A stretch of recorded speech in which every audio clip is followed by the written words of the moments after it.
हाय दोस्तों, आप सभी का फिर से स्वागत है मेरे यूट्यूब चैनल पे। आज हम सिजेरियन सेक्शन के बारे में पढ़ेंगे। स्टार्ट करते हैं। सिजेरियन सेक्शन क्या होता है? Caesarean section is an operative procedure in which fetus is delivered to a surgical incision into maternal abdominal wall and uterus। Caesarean section क्या है? ये एक ऑपरेटिव प्रोसीजर है जिसमें हम मदर के एब्डोमिनल वॉल एंड यूट्रस में surgically incision means surgically cut लगाते हैं और जो फीटस है उसको बाहर डिलीवर आउट करवाते हैं। Next, it can be planned और एमरजेंसी। ये पहले से ही प्री प्लान्ड भी हो सकता है और एमरजेंसी भी हो सकती है। मीन्स पहले से ही प्री प्लान्ड नहीं है, डिलीवरी के टाइम पे अगर कोई ऑब्स्ट्रक्शन आ गया, ठीक है, फीटस ऑब्स्ट्रक्ट हो गया है या फिर उसकी शोल्डर ऑब्स्ट्रक्ट हो गए हैं, तो उस टाइम पे हम जो सिजेरियन सेक्शन करवाते हैं उसको हम एमरजेंसी बोलते हैं। मीन्स ये पहले से ही प्री प्लान्ड नहीं था, डिलीवरी के टाइम पे कॉम्प्लिकेशन आने की वजह से हम क्या करते हैं, सिजेरियन सेक्शन करते हैं, उसे हम एमरजेंसी सिजेरियन सेक्शन बोलते हैं। ओके, तो ये प्लान्ड भी हो सकता है और एमरजेंसी भी हो सकता है। नेक्स्ट है इंडिकेशंस। इंडिकेशंस मीन्स कि हम सिजेरियन सेक्शन क्यों परफॉर्म कर रहे हैं, क्या नीड है हमें सिजेरियन सेक्शन करने की। तो दो इंडिकेशंस हैं, mother maternal indication and foetal indication. Mother में क्या क्या इंडिकेशन हो सकते हैं? जैसे कॉन्ट्रैक्टेड पेल्विस, अगर मदर का जो पेल्विस है उसके डायमीटर्स प्रॉपर नहीं है, मदर का पेल्विस छोटा है, ठीक है, स्मॉल पेल्विस है, कैसा है, स्मॉल पेल्विस है, तो हम सिजेरियन सेक्शन करवाते हैं क्योंकि फीटस क्या है, नॉर्मली अपने साइज में है, लेकिन मदर का पेल्विस क्या है, छोटा है, तो बेबी डिलीवर आउट नहीं हो पा रहा है, जिसके लिए हम क्या करते हैं, सिजेरियन सेक्शन करवाते हैं। नेक्स्ट है सिफेलोपेल्विक डिस्प्रपोर्शनेट। इसका मतलब क्या होता है? या तो मदर जो है वो कॉन्ट्रैक्टेड पेल्विस वाली है, ठीक है, या फिर जो फीटस का साइज है वो क्या है, बिग है, या फिर दोनों चीज़ें हो सकती हैं। तो सिफेलोपेल्विक डिस्प्रपोर्शन क्या होता है? ये एक ऐसी सिचुएशन या ऐसी कंडीशन होती है जिसमें मदर का जो पेल्विस है या तो वो कॉन्ट्रैक्टेड पेल्विस होगा यानी कि स्मॉल पेल्विस होगा, या फिर फीटस का साइज जो होगा वो ज़्यादा होगा, बड़ा फीटस का बिग फीटस साइज होगा, ठीक है, जिसकी वजह से क्या होगा, नॉर्मल वेजाइनल डिलीवरी में क्या होंगी, प्रॉब्लम्स आएंगी। ओके, जिसकी वजह से हमें सिजेरियन सेक्शन करने की नीड पड़ सकती है। नेक्स्ट है APH। APH means antepartum haemorrhage, ठीक है। नेक्स्ट क्या है, APH। APH का मतलब होता है एंटीपार्टम हेमरेज। अगर मदर क्या है, एंटीपार्टम हेमरेज वाली कंडीशन में है, जिसमें क्या होता है, ब्लीडिंग होती है 28 वीक्स के बाद और फीटस डिलीवर होने से पहले। ब्लीडिंग कब होगी? After 28 weeks and before delivery of the baby, ठीक है। एंटीपार्टम हेमरेज एक ऐसी कंडीशन है जिसमें क्या होता है, ब्लीडिंग होती है 28 वीक्स के बाद और फीटस की डिलीवरी होने से पहले, उसको हम बोलते हैं एंटीपार्टम हेमरेज। अगर मदर APH वाली है, ठीक है, तो हमें नीड पड़ती है सिजेरियन सेक्शन करवाने की, क्योंकि इसमें भी दो कंडीशंस आती हैं। हो सकता है कि प्लेसेंटा जो है वो अब्रप्शियो प्लेसेंटा है, यानी कि जो प्लेसेंटा है वो क्या है, प्रीमेच्योरली सेपरेट हो चुका है, ठीक है, या फिर हो सकता है कि जो प्लेसेंटा है वो लो लाइन प्लेसेंटा, जिसको हम बोलते हैं प्लेसेंटा प्रीविया, जिसमें क्या है, जो प्लेसेंटा है वो लो लाइन है, जो यूट्रस है उसके लोअर सेगमेंट में सिचुएटेड है, ठीक। तो उन कंडीशंस में भी हम क्या कर सकते हैं, हमें सिजेरियन सेक्शन नीड पड़ती है करने की। नेक्स्ट है ट्विंस प्रेगनेंसी। अगर मदर में क्या है, ट्विंस प्रेगनेंसी है, मदर के वूम में एक से ज़्यादा बेबी हैं, ठीक है, एक से ज़्यादा फीटस हैं, तो उसमें हमें नीड पड़ती है सिजेरियन सेक्शन करवाने की। क्यों? क्योंकि ट्विंस प्रेगनेंसी में क्या होता है, या तो बेबी क्या होंगे, लॉक्ड ट्विन होंगी, ठीक है, लॉक्ड ट्विन्स होंगे, या फिर क्या होगा, एक बेबी अपने नॉर्मल प्रेजेंटेशन में होगा लेकिन जो दूसरा बेबी होगा वो क्या होगा, माल प्रेजेंटेड होगा। तो ऐसी कंडीशन में हमें नीड पड़ सकती है सिजेरियन सेक्शन करवाने की। Next, previous history of caesarean section. अगर कोई फीमेल है जिसकी प्रीवियस हिस्ट्री रह चुकी है सिजेरियन सेक्शन की, तो उसमें हम कभी भी नॉर्मल वेजाइनल डिलीवरी कंडक्ट नहीं करवाते हैं, उसमें हमेशा सिजेरियन सेक्शन ही परफॉर्म होगा। ओके, नेक्स्ट है कॉर्ड प्रोलैप्स। अगर क्या है, कॉर्ड प्रोलैप्स वाली कंडीशन है, बे होना क्या चाहिए, पहले फीटस डिलीवर आउट होना चाहिए, देन उसके बाद बेबी डिलीवर आउट होता है, सॉरी उसके बाद जो है वो ये प्लेसेंटा या कॉर्ड है वो डिलीवर आउट होता है।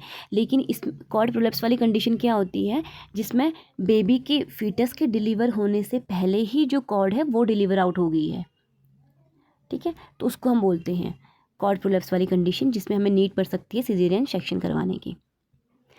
नेक्स्ट है डायबिटीज़ मेलाइटस। अगर जो फीमेल है वो क्या है, डायबिटिक है, ठीक है, तो उसका नॉर्मल सी बात है कि अगर मदर डायबिटीज़ मेलाइटस वाली होगी तो उसका जो फीटस होगा वो भी कैसा होगा, माइक्रोसोमिया होगा, ठीक, कैसा होगा, मैक्रोसोमिया क्या होता है, जिसमें जो बेबी का साइज है वो नॉर्मल से ज़्यादा होता है, 5 kg होता है इसमें बेबी का वेट, ठीक है। तो अगर मदर डायबिटीज़ मेलाइटस वाली है तो उस कंडीशन में क्या होगा, बेबी का साइज जो है वो बड़ा होगा, बिग साइज होगा बेबी का, जिसमें नॉर्मल वजाइनल डिलीवरी कंडक्ट करवाने में क्या आ सकती हैं, प्रॉब्लम्स आ सकती हैं, तो उसके लिए हमें सिजेरियन सेक्शन की नीड पड़ सकती है। नेक्स्ट है ऑब्स्ट्रक्टेड लेबर। ऑब्स्ट्रक्टेड लेबर क्या होती है, अगर मदर में क्या है, शोल्डर डिस्टोशिया है, ठीक है, जो फीटस है उसके डिलीवरी के टाइम पर उसके जो शोल्डर्स हैं वो स्टक हो गए हैं, ठीक, या फिर जो सर्वाइकल एरिया है वो स्टक हो गया है, तो ऑब्स्ट्रक्टेड लेबर है, तो उस टाइम पे भी हमें नीड हो सकती है सिजेरियन सेक्शन करवाने की। ओके, नेक्स्ट है फीटल में क्या क्या कॉम्प्लिकेशंस आएंगी। अभी तक हमने पढ़ा था कि मदर में क्या क्या कॉम्प्लिकेशंस आएंगी, जिसमें हमने पढ़ा था कि APH कॉन्ट्रैक्टेड पेल्विस होगा, सिफेलोपेल्विक डिस्प्रपोर्शनेट होगा, ठीक है, और ट्विंस प्रेगनेंसी वाले हो गए, ऐसे बहुत सारे इंडिकेशंस थे, तो उनमें हमें नीड पड़ सकती है।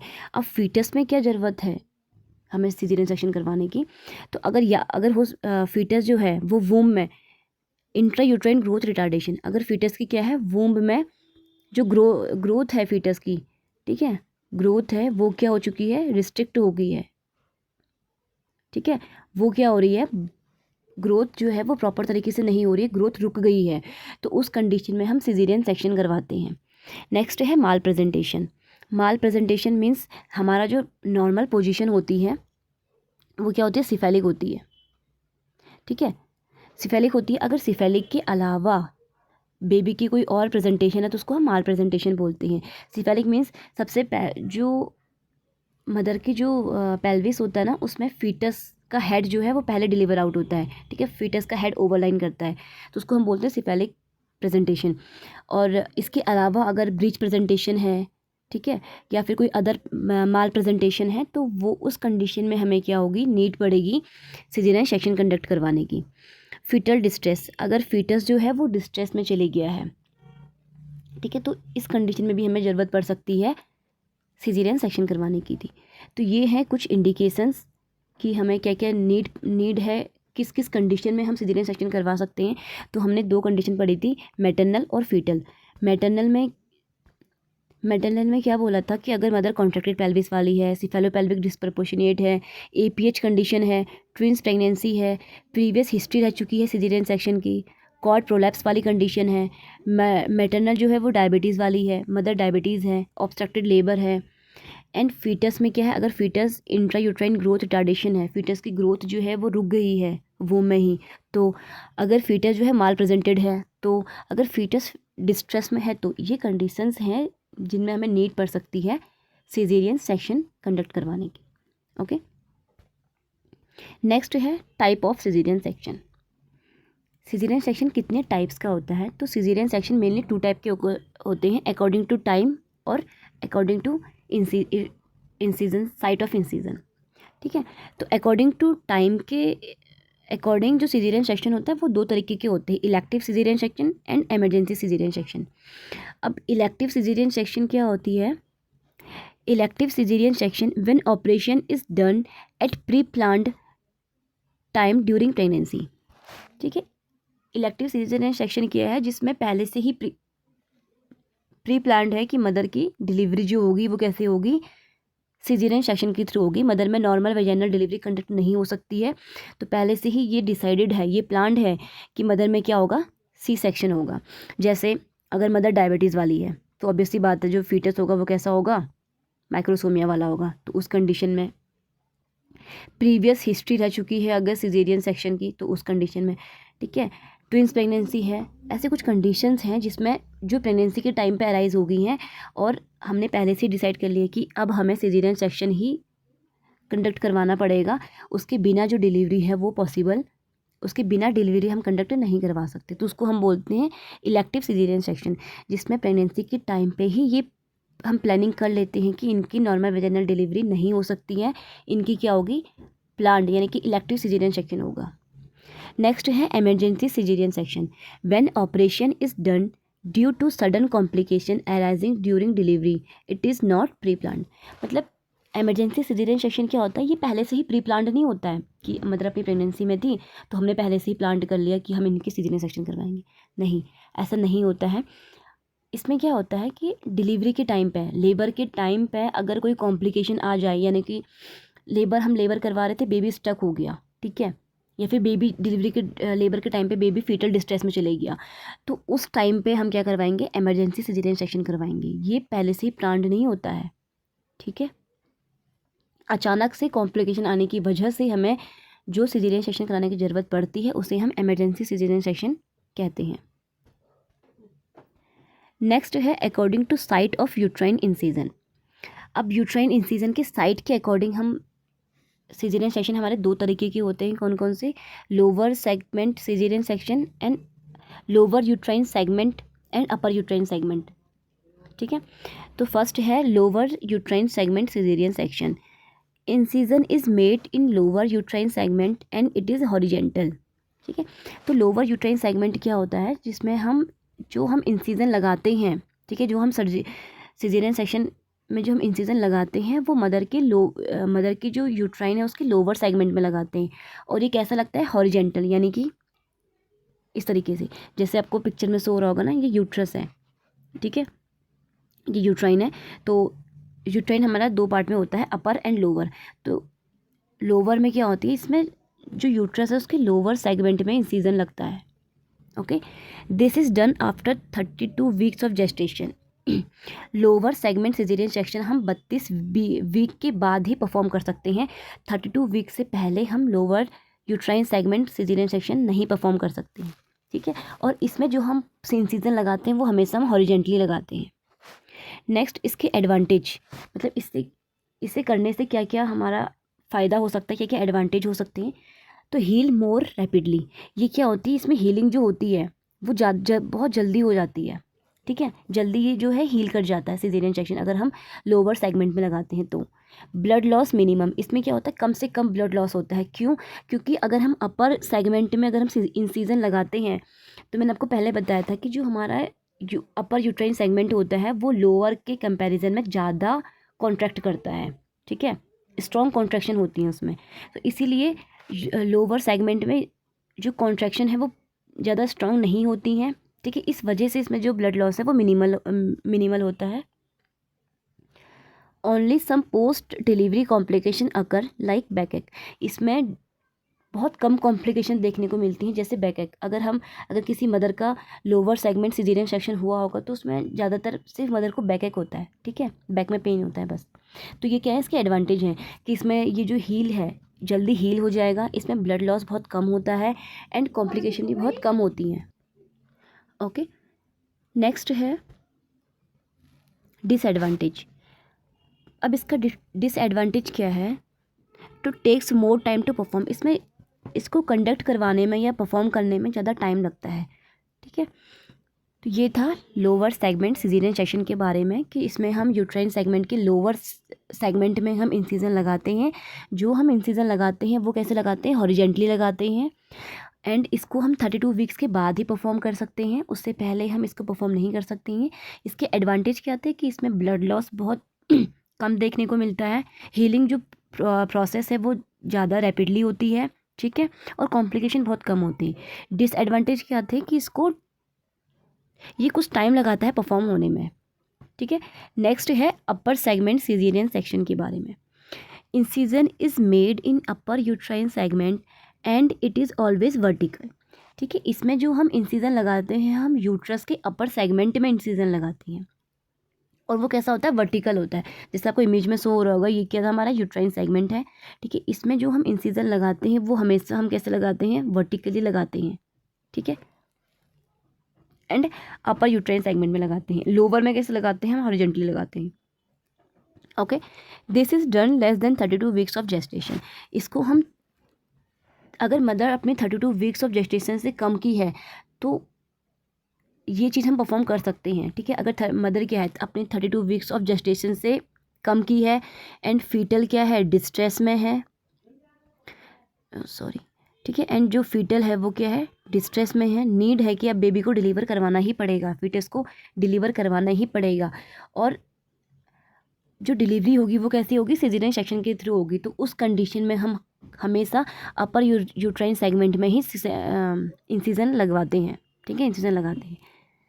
नेक्स्ट, इसके डिसएडवांटेज क्या है, इसमें ज़्यादातर ब्लड लॉस देखने को मिलता है एंड जो इसकी हीलिंग प्रोसेस होती है वो स्लो होती है। क्यों? क्योंकि जो अपर यूट्राइन सेगमेंट होता है वो ज़्यादा कॉन्ट्रैक्ट करता है, जिसकी वजह से यहाँ पे ब्लड लॉस ज़्यादा देखने को मिलता है और इसकी हीलिंग प्रोसेस भी स्लो होती है। ये था अपर यूट्राइन सेगमेंट सिजेरियन सेक्शन के बारे में, जिसमें हम जो इंसिजन लगाते हैं वो अपर सेगमेंट में लगाते हैं, हमेशा वर्टिकल लगाते हैं। इसको हम 32 वीक्स के पहले परफॉर्म कर सकते हैं, ठीक है। डिसएडवांटेज क्या आती है कि इसमें ब्लड लॉस ज़्यादा देखने को मिलता है एंड इसकी जो हीलिंग प्रोसेस है वो स्लो होती है। ओके, नेक्स्ट है differentiate between upper and lower uterine segment. अब अपर और लोअर यूट्राइन सेगमेंट में क्या डिफरेंस है उसके बारे में पढ़ते हैं। This is LSCS and this is USCS, ठीक है। LSCS यानी कि lower segment caesarean section and USCS means upper segment caesarean section. तो LSCS में क्या होता है, इंसिजन इज़ मेड हॉरिजेंटली। इसमें जो हम इंसिजन लगाते हैं वो हम कैसा लगाते हैं, हॉरिजेंटली लगाते हैं और लोअर सेगमेंट में लगाते हैं। वहीं जो अपर सेगमेंट सिजेरियन सेक्शन होता है इसमें इंसिजन कैसे लगाते हैं, वर्टिकल लगाते हैं, ठीक है, वर्टिकली लगाते हैं इस तरीके से। और कहाँ पे लगाते हैं, अपर यूट्राइन सेगमेंट में लगाते हैं। नेक्स्ट क्या डिफरेंस है, जो LSCS होता है रिलेटिवली अवेस्कुलर होता है, क्योंकि यहाँ पे क्या होती है, कॉन्ट्रैक्शन ज़्यादा नहीं होती है, ठीक है, ज़्यादा, क्योंकि ये यहाँ पे ब्लड लॉस कम देखने को मिलता है, इसलिए ये अवेस्कुलर है। वहीं जो USCS है ये वेस्कुलर है। क्यों? क्योंकि यहाँ पे जो अपर यूट्राइन सेगमेंट होता है वो ज़्यादा कॉन्ट्रैक्ट करता है और इसमें जो ब्लड लॉस है वो भी ज़्यादा देखने को मिलता है। LSCS की जो हीलिंग प्रोसेस होती है वो गुड है, मतलब अच्छी हीलिंग प्रोसेस होती है। वहीं जो USCS होती है उसकी जो हीलिंग प्रोसेस है वो पुअर होती है, ठीक है, ज़्यादा टाइम लगाता है हील होने में। नेक्स्ट है LSCS does not take active part in contraction and retraction, ठीक है। अगर हम यूट्रस के लोअर सेगमेंट में इंसिजन लगाते हैं तो वो ज़्यादा, जो लोअर सेगमेंट होता है वो ज़्यादा पार्ट नहीं लेता है कॉन्ट्रैक्शन और रिट्रैक्शन में। वहीं USCS में क्या होता है, ये एक्टिव पार्ट लेता है कॉन्ट्रैक्शन एंड रिट्रैक्शन में। ओके, LSCS में क्या होती है, इसमें ब्लड लॉस कम देखने को मिलता है एंड वहीं जो USCS है यानी कि अपर सेगमेंट में अगर हम इंसिजन लगाते हैं तो वहाँ पे ब्लड लॉस ज़्यादा देखने को मिलता है। ओके, नेक्स्ट है LSCS access to presenting part of foetus. अगर हम लोअर सेगमेंट में हम इंसिजन लगाते हैं तो हम ईजिली जो फीटस का प्रेजेंटिंग पार्ट है वहाँ तक पहुँच जाते हैं। क्यों? क्योंकि आपको पता है कि लेबर जैसे जैसे पास आएगी तो वैसे वैसे क्या होगा, फीटस नीचे की ओर डिसेंट होता है, ठीक है, नीचे की ओर मूव करता है। तो इसीलिए उसका प्रेजेंटिंग पार्ट तक पहुंचना ज़्यादा थोड़ा ईजी हो जाता है। वहीं USCS में क्या होता है, इसमें प्रेजेंटिंग पार्ट तक पहुंचना थोड़ा ज़्यादा ईजी नहीं है, ठीक है। ये था। एंड नेक्स्ट है इसके कॉम्प्लिकेशन। पहले हमने पढ़ा था डिफरेंस क्या था अपर एंड लोअर सेगमेंट में, जिसमें हमने बोला था कि LSCS में हमेशा हॉरिजेंटली इंसिजन लगता है, वहीं USCS में वर्टिकल लगता है। LSCS जो होता है वो रिलेटिवली अवेस्कुलर होता है, USCS वेस्कुलर होता है। LSCS की जो हीलिंग प्रोसेस है वो अच्छी होती है, वहीं USCS की क्या होती है, पुअर हीलिंग प्रोसेस होती है। LSCS जो है लोअर सेगमेंट एक्टिव पार्ट नहीं लेता है कॉन्ट्रैक्शन एंड रिट्रैक्शन में, लेकिन USCS जो है वो एक्टिव पार्ट लेता है कॉन्ट्रैक्शन एंड रिट्रैक्शन में। LSCS में ब्लड लॉस कम देखने को मिलता है एंड USCS में ज़्यादा ब्लड लॉस देखने को मिलता है। LSCS में फीटस के प्रेजेंटिंग पार्ट तक हम इजीली पहुंच जाते हैं, लेकिन USCS में हम इजीली नहीं पहुंच पाते हैं। ओके, नेक्स्ट है इसकी कॉम्प्लिकेशन। अब हम सिजेरियन सेक्शन कर रहे हैं फीमेल का, तो उसमें क्या कॉम्प्लिकेशन देखने को मिलेंगे सिजेरियन सेक्शन के बाद। तो फर्स्ट है ब्लीडिंग। उसमें क्या होगी, ब्लीडिंग देखने को मिलेगी, ब्रीथिंग डिफ़िकल्टी देखने को मिलेगी एंड इन्फेक्शन के चांसेस जो हैं वो ज़्यादा बढ़ जाएंगे, तो इन्फेक्शन देखने को मिलेगा। ये है इसके कॉम्प्लिकेशन, ठीक है। 3 कॉम्प्लिकेशन है, bleeding, breathing difficulty and infection देखने को मिलेगा। तो ये था सिजेरियन सेक्शन के बारे में, सिजेरियन सेक्शन क्या होता है, ठीक है, एंड कब हम इसको परफॉर्म करते हैं, इसके कौन से टाइप्स होते हैं, डिफरेंस क्या है lower uterine segment caesarean section में and upper segment caesarean section में, और कॉम्प्लिकेशन क्या होती है सिजेरियन सेक्शन के। ओके, आई होप कि आपको ये वीडियो समझ आई होगी। अगर आपको कोई भी डाउट होता है तो आप कमेंट सेक्शन में कमेंट कर सकते हैं। मैं उस डाउट के रिगार्डिंग एक पर्टिकुलर फिर से एक वीडियो बना दूंगी, जो भी आपका डाउट रहेगा। Okay, thank you.